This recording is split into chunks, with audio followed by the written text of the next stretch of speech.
Richard Nixon امریکہ کے 37ویں صدر تھے۔ یہ بھی ڈونلڈ ٹرمپ کی طرح ریپبلک پارٹی سے تعلق رکھتے تھے۔ ان کے دور میں 1972 میں ڈیموکریٹک پارٹی کے دفتر میں جاسوسی آلات لگا دیے گئے تھے۔ رچرڈ نکسن کے ساتھی ان آلات کے ذریعے ری الیکشن میں ڈیموکریٹک پارٹی کی حکمت عملی سنتے رہتے تھے۔ واشنگٹن پوسٹ کے 2 رپورٹر باب ووڈورڈ اور کارل پرسٹن کو بھنک پڑ گئی۔ انہوں نے تحقیقات کی اور خبر شائع کر دی۔ سٹوری شائع ہوئی اور رچرڈ نکسن کا سیاسی کیریئر ختم ہو گیا۔ ڈیموکریٹک پارٹی کا دفتر واشنگٹن میں واٹر گیٹ کمپلیکس میں تھا، لہٰذا یہ خبر اس مناسبت سے واٹر گیٹ سکینڈل کے نام سے مشہور ہوئی اور یہ ہر دور میں دنیا کی سب سے بڑی خبر رہی۔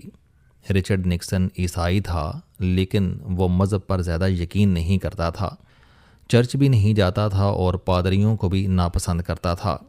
ہنری کسنجر اس کا وزیر خارجہ تھا، وہ بھی نان پریکٹسنگ یہودی تھا۔ ان کے خیالات بھی مذہب کے خلاف تھے۔ واٹر گیٹ سکینڈل جب پیک کو چھو رہا تھا تو ایک رات رچرڈ نکسن نے ہنری کسنجر کو وائٹ ہاؤس بلایا۔ کسنجر کو محسوس ہوا کہ یہ ایمرجنسی ہے، وہ دوڑ کر اوول آفس پہنچا۔ نکسن نے دفتر کا دروازہ بند کیا اور کسنجر سے مخاطب ہوا کہ میں کمزور عقیدہ عیسائی ہوں، تم بھی نام کے یہودی ہو، لیکن میں اس کے باوجود محسوس کرتا ہوں اگر ہم مل کر عبادت کریں تو شاید ہمارے مسائل کم ہو جائیں، شاید خدا کو ہم پر رحم آ جائے۔ رچرڈ نکسن اس کے بعد فوراً گھٹنوں کے بل کھڑا ہوا اور بیت المقدس کی طرف منہ کر کے بائبل کی آیات تلاوت کرنے لگا۔ ہنری کسنجر اس کا ماتحت تھا، چنانچہ وہ بھی فوری طور پر اس کے پیچھے گھٹنوں کے بل کھڑا ہوا اور عبرانی زبان میں خدا سے مدد مانگنے لگا۔ یہ واقعہ ہنری کسنجر نے لکھا اور متعدد بار اپنی تقریروں میں بیان کیا۔ یہ انسان کی فطرت کو ظاہر کرتا ہے۔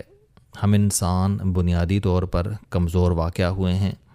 ہمیں بعض اوقات ہمارا پیشہ، عہدہ یا ذمہ داری مضبوط، اٹل یا ناقابل شکست بنا دیتی ہے، لیکن ہم جو ہی زندگی کے کسی حصے میں واٹر گیٹ جیسی صورتحال کا شکار ہوتے ہیں تو ہم خواہ رچرڈ نکسن ہوں یا ہنری کسنجر، ہم خواہ وائٹ ہاؤس کے مضبوط ترین دفتر اوول آفس میں بیٹھے ہوں یا دکان کے تھڑے پر، ہم بے اختیار خدا کے سامنے نیل ڈاؤن ہو جاتے ہیں۔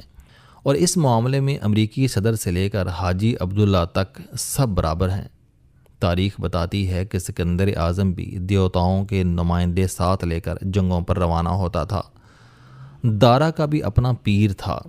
چنگیز خان کا کوئی مذہب نہیں تھا، لیکن وہ بھی جنگوں میں عیسائی، مسلمان، بدھ اور ہندو چاروں مذاہب کے علماء سے دعا کراتا تھا۔ امیر تیمور بے انتہا ظالم شخص تھا۔ وہ بھی جنگ سے پہلے نماز پڑھ کر دعا کرتا تھا اور جنگ کے فوراً بعد خون میں لتھڑے ہاتھ دھو کر وضو کرتا تھا اور نماز ادا کرتا تھا۔ تمام عثمانی بادشاہوں کے اپنے اپنے پیر اور علماء تھے۔ وہ ہمیشہ ان کے ساتھ رہتے تھے اور بادشاہ مشکل وقت میں ان کا مذہبی اور جذباتی سہارا لیتا تھا۔ ایوب خان بے انتہا توہم پرست تھا۔ وہ بابا لال سے لے کر قدرت اللہ شہاب تک سب کی روحانی دیواروں کے ساتھ ٹیک لگاتا رہتا تھا۔ محترمہ بے نظیر بھٹو سیاسی گرداب میں پھنس کر بابا تہنکا کی چھڑیاں کھانے کے لیے مانسیرا کی پہاڑیوں تک پہنچ جاتی تھیں۔ میاں نواز شریف بھی بابے لے کر پھرتے رہتے تھے۔ آصف علی زرداری درجن بھر اولیاء کے مرید تھے۔ انہوں نے 3 روحانی شخصیات ایوان صدر میں بھی رکھی ہوئی تھیں۔ وہ دن بھر ان کی صدارتی کار کے ٹائروں پر پھونکے مارتے رہتے تھے۔ یہ جب بھی ایوان صدر سے باہر نکلتے تھے، کالے بکرے کا صدقہ دے کر نکلتے تھے۔ یہ روایت آج تک قائم ہے، جبکہ عمران خان نے اپنی پیرنی گھر میں ہی بسا لی تھی۔ بشرا بی بی وزیر اعظم کی بلائیں ٹالنے کے لیے روزانہ چھتوں پر گوشت پھینکتی تھیں۔ عمران خان کی رہائی کے لیے بھی آج بھی 3 درگاہوں پر دعائیں ہو رہی ہیں۔ یہ عمل کیا ثابت کرتے ہیں؟ یہ ثابت کرتے ہیں کہ سکندر اعظم ہو، چنگیز خان ہو یا پھر رچرڈ نکسن، ہم سب انسان مشکل حالات میں خدا کے تصور میں بنا لیتے ہیں۔ ہم نیل ڈاؤن ہوتے ہیں اور یہ ہماری نیل ڈاؤننگ ہمارے اندرونی خوف کی نشانی ہوتی ہے۔ یہ اس حقیقت کا اعتراف ہوتی ہے کہ ہماری مشکل ہماری اوقات سے بڑی ہے اور ہمیں اس سے نکلنے کے لیے خدا کا سہارا چاہیے۔ آپ اگر انسان کی اس کمزوری کو ذہن میں رکھ کر 6 مارچ کو وائٹ ہاؤس میں ہونے والی تقریب کو دیکھیں تو آپ بڑی آسانی سے ڈونلڈ ٹرمپ کی ذہنی حالت کا اندازہ کر لیں گے۔ ڈونلڈ ٹرمپ نے اس دن امریکہ بھر سے نامور پادری بلوائے، خود اوول آفس میں صدارتی کرسی پر بیٹھا پادری اس کے پیچھے کھڑے ہوئے اور اس کے کندھے پر ہاتھ رکھ کر ایران کے خلاف اس کی فتح کے لیے دعا کی۔ یہ فوٹیج دیکھ کر سینیٹر لنڈسے گراہم جیسے لوگوں نے بھی کہنا شروع کر دیا، امریکہ اور اسرائیل کی ایران سے لڑائی مذہبی جنگ ہے۔ اس کے بعد امریکہ سے لے کر پاکستان تک یہ بحث چھڑ گئی، کیا یہ جنگ مذہبی ہے؟ پاکستان کے اندر بھی بے شمار لوگ اسے مذہبی جنگ قرار دے رہے ہیں، جبکہ در حقیقت یہ وسائل کی لڑائی ہے اور اس کا دور دور تک مذہب کے ساتھ کوئی تعلق نہیں۔ ڈونلڈ ٹرمپ کا پادریوں کو بلانا، کندھے پر ہاتھ رکھوانا اور دعا کرانا ان کی کمزوری کی علامت ہے۔ یہ علامت ثابت کرتی ہے کہ یہ بھی رچرڈ نکسن کی طرح خوف کا شکار ہو چکا ہے اور یہ اب مذہب سے توانائی لینے کی کوشش کر رہا ہے۔ ایران کے رد عمل اور 11 دن تک ڈٹے رہنے کی وجہ سے ٹرمپ اور نیتن یاہو دونوں ہل گئے ہیں۔ ان کا خیال ہے کہ آیت اللہ خامنائی کی شہادت کے بعد ایران میں فسادات شروع ہو جائیں گے اور ہم دنیا میں تیل اور گیس کے دوسرے بڑے ذخیرے پر قابض ہو جائیں گے، لیکن ایران کا رد عمل خلاف توقع نکلا۔ آیت اللہ خامنائی کی شہادت کے بعد ایرانی اکٹھے ہو گئے اور انہوں نے امریکہ اور اسرائیل کا بھرگس نکال دیا، جس کے بعد ڈونلڈ ٹرمپ جیسا شخص بھی مذہب میں پناہ لینے پر مجبور ہو گیا۔ دوسری طرف اب نیتن یاہو بھی یہودیوں کی سیاہ ٹوپی پہن کر پھر رہا ہے، لہٰذا یہ خوف ہے، مذہب کی لڑائی نہیں۔ ہم اگر یہودیت، عیسائیت اور اسلام کو تاریخی نقطۂ نظر سے دیکھیں تو بہت دلچسپ صورتحال سامنے آئے گی۔ ہم یہودیوں سے شروع کرتے ہیں۔ اسرائیل حضرت یعقوب علیہ السلام کا خطاب تھا۔ اس مناسبت سے ان کے 12 بیٹوں کی اولاد بنی اسرائیل کہلاتی ہے۔ حضرت یعقوب علیہ السلام کے 12 بیٹوں کے نام روبن، شمعون، لاوی، یہودا، آشکار، زبولون، ڈان، نفتالی، جاڈ، اشر، یوسف اور بنیامین تھا۔ ان 12 بیٹوں کی آل اولاد بعد ازاں بنی اسرائیل کے 12 قبیلے بنیں اور یہ مصر کے 12 مختلف شہروں یا علاقوں میں آباد ہوئے۔ حضرت موسیٰ علیہ السلام کا تعلق لاوی قبیلے سے تھا اور وہ کپڑوں کے مشہور برانڈز لاوی اور لیوائز اسی قبیلے کے نام پر ہیں۔ لاوی پیشے کے لحاظ سے ترکھان اور مذہبی لحاظ سے عالم تھے۔ آج بھی بنی اسرائیل کے زیادہ تر ربی لاوی قبیلے سے ہوتے ہیں۔ حضرت موسیٰ علیہ السلام کے بھائی اور نبی حضرت ہارون علیہ السلام دنیا کے پہلے کاہن تھے۔ کہانیت ان کی نسل میں چل رہی ہے۔ حضرت موسیٰ علیہ السلام ان تمام قبیلوں کو اکٹھا کر کے فلسطین واپس لے آئے۔ ڈان قبیلہ راستے میں کھو گیا، یہ آج تک بنی اسرائیل کو واپس نہیں ملا۔ ہمارے KPK کے بعض پشتون بھائی خود کو ڈان قبیلہ کہتے ہیں، لیکن یہ دعویٰ تاریخی لحاظ سے غلط ہے، کیونکہ صحرائے سینا سے خیبر پاس تک بے شمار بڑے شہر اور ملک موجود ہیں۔ چنانچہ ڈان قبیلہ درجن بھر سیٹل معاشروں اور ملکوں کو چھوڑ کر اس پسماندہ اور بے وسیلہ علاقے میں کیوں آئے گا، اور وہ بھی اس وقت جب یہ علاقہ ہن جیسے وحشیوں کی گزرگاہ تھا۔ دوسرا، ڈان لڑنے بھڑنے والے لوگ نہیں تھے، وہ حکمت عملی کے ماہر تھے، جبکہ ہمارے قبائلی سینکڑوں سال سے صرف لڑ بھڑ رہے ہیں، لہٰذا یہ بنی اسرائیل کا حصہ نہیں ہو سکتے۔ اب جنیاتی سائنس یعنی DNA نے بھی یہ ثابت کر دیا ہے۔ بہرحال ہم حضرت موسیٰ علیہ السلام کی طرف واپس آتے ہیں۔ آپ علیہ السلام 11 قبیلوں کو لے کر فلسطین آ گئے۔